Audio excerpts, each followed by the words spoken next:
अक्सर यह विचार आता है कि क्यों प्रकृति में बाकी सब जीव अपने जीवन में सहज और संतुष्ट हैं, जबकि केवल मानव दुखी और असंतुष्ट महसूस करता है।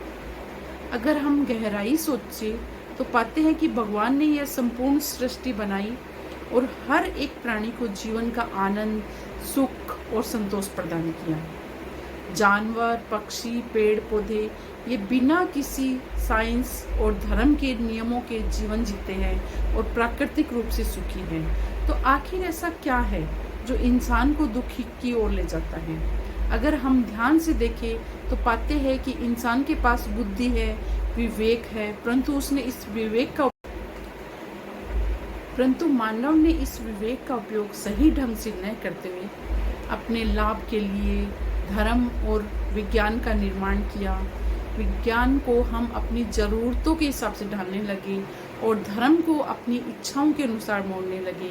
इसका परिणाम यह हुआ कि हमारी इच्छाएं बढ़ती गई। हमारे जीवन में संतोष और स्थिरता की जगह चिंता, असंतोष और तनाव ने ले ली। भगवान ने मानव को बुद्धि दी ताकि वह प्रकृति के नियमों के साथ चल सके, लेकिन हमने उस बुद्धि का इस्तेमाल अपने स्वार्थ और लालच के लिए किया। हमने विज्ञान को प्रकृति के विरुद्ध इस्तेमाल किया और धर्म को अपने लाभ के लिए। परिणाम स्वरूप प्रकृति से दूरी बनाते हुए हमने दुख को आमंत्रित किया।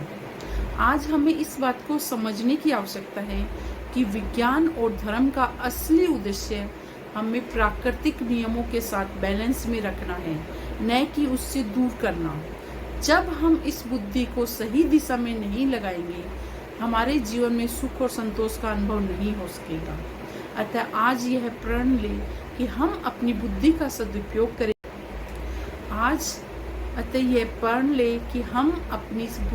सदुपयोग करें। विज्ञान का उपयोग प्रकृति के अनुसार करेंगे और धर्म का सही अर्थों को अपनाएंगे। इस तरह से हम जीवन को एक बार फिर सुख और संतोष से भर सकते हैं, जैसे भगवान ने प्रारंभ में हमें दिया था। यही हमारे जीवन का सच्चा उद्देश्य है और यही हमारी खुशी का मार्ग है।